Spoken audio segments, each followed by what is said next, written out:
एकीकडे आहेत 150-150 वर्ष ऊन पाऊस झेलत उभे असलेले पूल आणि दुसरीकडे आहेत अवघ्या काही वर्षांत धोकादायक बनणारे पूल. महाराष्ट्राच्या या दोन टोकाच्या कहाण्यांमध्ये नेमकं दडलंय तरी काय? चला आजच्या या विश्लेषणात याच प्रश्नाचा शोध घेऊया, लोखंडी वारसा आणि कॉन्क्रीटच्या संकटाचा. हा पूल बघा, कराडजवळच्या कोयना नदीवरचा. हा कधी बांधला होता माहितीये? 1871 साली. हो, म्हणजे जवळपास 150 वर्षांपूर्वी. जरा विचार करा, इतक्या पिढ्या, इतके पूर, इतके ऋतू या पुलाने पाहिलेत आणि तरीही तो आजही उभा आहे. ब्रिटिशकालीन इंजिनिअरिंगची ही एक जिवंत मिसालच म्हणावी लागेल. आणि विशेष म्हणजे आजही तो कामाला येतोय. अर्थात आता फक्त हलक्या वाहनांसाठीच तो खुला आहे, पण 150 वर्षांहून अधिक काळ सेवा देणं हीच गोष्ट त्याच्या मजबूतीची साक्ष देते. यावरूनच कळतं की त्या काळात वापरलेलं तंत्रज्ञान आणि त्यांची दूरदृष्टी किती अचूक होती.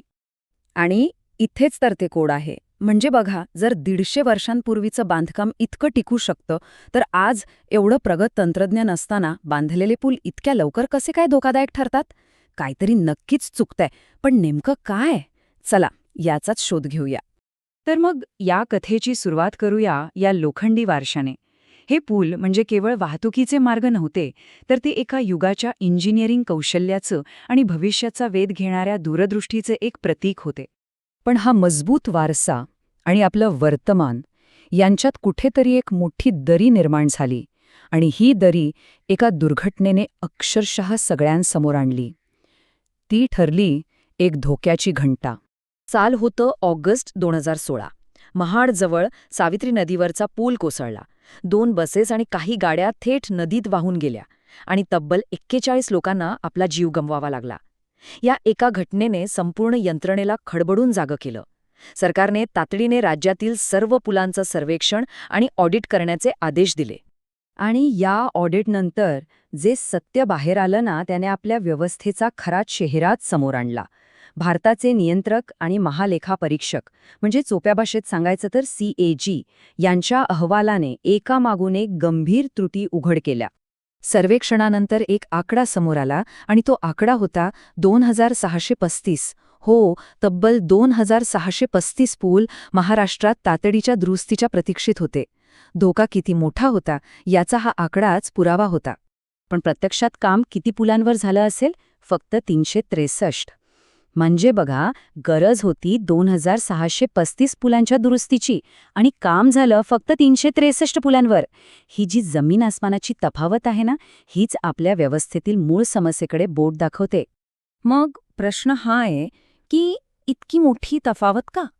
2635 पैकी फक्त 363च का?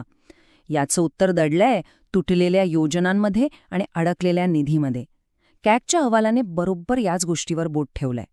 तर कॅगच्या अहवालात नेमकं काय म्हटलंय? यातली प्रत्येक चूक खूप गंभीर आहे. पहिलं म्हणजे आर्थिक नियोजनाचा पूर्ण अभाव. तातडीच्या दुरुस्तीसाठी पैसेच नव्हते. दुसरं म्हणजे अनेक पुलांची साधी नोंदही नव्हती. म्हणजे कोणता पूल कधी बांधला, त्याची आजची अवस्था काय हेच माहिती नाही. तिसरं, सदोष अंदाजामुळे प्रकल्पांचा खर्च अवास्तव वाढला आणि ते अर्धवट राहिले. आणि सगळ्यात धक्कादायक म्हणजे जमिनीचं संपादन किंवा डिझाईनला मंजुरी मिळायच्या आधीच कामं सुरू केली जात होती. म्हणजे पायाच कच्चा होता. याचं एक उत्तम किंवा म्हणा वाईट उदाहरण म्हणजे गडचिरोलीचा प्रकल्प. तिथे 209 नक्षल प्रभावित दुर्गम गावांना जोडण्यासाठी 100 पूल बांधायचे होते. योजना तयार होती, पण झालं काय? ऐनवेळी पुलाच्या रुंदीच्या डिझाईनमध्ये बदल झाला आणि सगळं गणितच बिघडलं. परिणाम, एकही पूल वेळेत बांधला गेला नाही. विचार करा, ज्या लोकांना मुख्य प्रवाहाशी जोडण्याची इतकी गरज होती, ते नियोजनातल्या एका चुकीमुळे आजही अडकून पडले आहेत.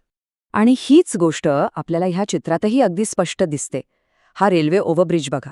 चुकीच्या अंदाजामुळे याचं बजेट जवळपास 9.5 कोटी रुपयांनी वाढलं. आणि परिणाम, अनेक वर्ष झाली तरी हे काम अर्धवटच आहे. पैसाही वाया गेला आणि लोकांची गैरसोयही सुरूच राहिली. बरं, तर ही झाली व्यवस्थेतील त्रुटींची गोष्ट. हे सगळं ऐकून थोडं निराश वाटू शकतं, पण मग या चुकांमधून काहीतरी शिकून भविष्यासाठी नवी पावलं उचलली जात आहेत का? सुदैवाने याचं उत्तर हो असं आहे. चला तर या पुनर्बांधणीच्या प्रयत्नांकडे वळूया. कधी कधी पुढे जाण्यासाठी ना काही जुन्या गोष्टींना निरोप द्यावा लागतो.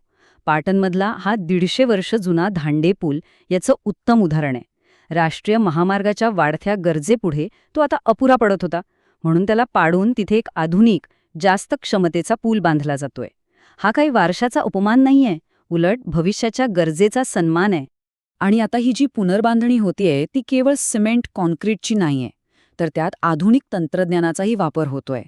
यातली एक विशेष गोष्ट म्हणजे कराडमधल्या नवीन कोयना पुलासाठी थेट जपानहून एक खास टेक्नॉलॉजी आणली आहे.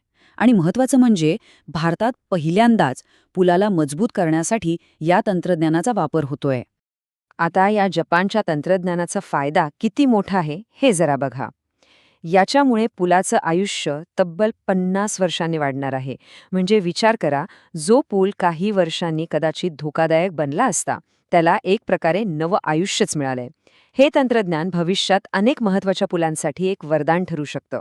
तरी संपूर्ण कहाणी 2 टोकांची आहे. एका बाजूला आहे 150 वर्षांपूर्वीचा तो लोखंडी वारसा, जो पूर्णपणे मानवी कौशल्यावर आणि दूरदृष्टीवर उभा होता. आणि दुसऱ्या बाजूला आहे आजचं प्रगत तंत्रज्ञान, जे आपल्या बांधकामांना अतिरिक्त 50 वर्षांचं आयुष्य देऊ शकतं. भूतकाळातील शहाणपण आणि भविष्यातील विज्ञान. पण मग सगळ्यात महत्त्वाचा प्रश्न उरतोच.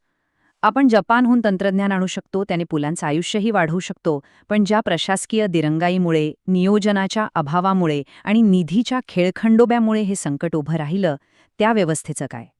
पूल तर मजबूत होतील, पण ती बनवणारी आणि सांभाळणारी व्यवस्था मजबूत झाल्याशिवाय हा वारसा खरंच टिकेल का?